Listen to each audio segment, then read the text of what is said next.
the MSJ Huddle, and my name is Brooke, and I'm on the volleyball team. My name's Lauren, and I'm on the soccer team. My name's Travis, and I'm on the football team.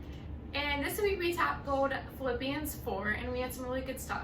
So in Philippians 4, Paul invites the Philippians into imitating Christ and to be on guard against enemies of the cross.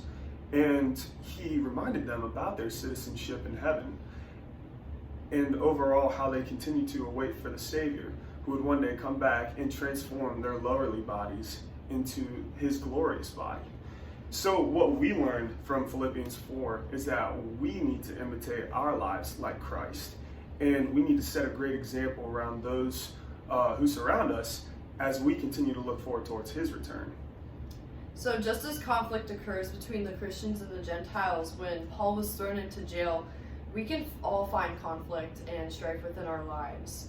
We all have this struggle with knowing how to handle these disputes and how they arise between people. So how do you deal with disputes that arise between you and others around you? And a thing that we really pondered about was, what do you find yourself thinking about most often? And I personally think I relate to myself being perfect a lot, and I need to worry about not being perfect all the time, because ultimately no one is perfect, and our Savior is the one that saved us, and that we need to be able to save ourselves.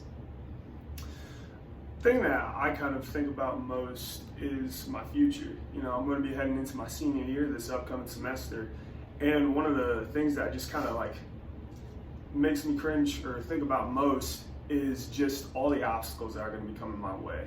All these questions that I need answers to. And at the end of the day, it's important that I continue to know that Christ is still within me, because like Philippians 4:13 says, I can do all things through Christ, for he gives me strength.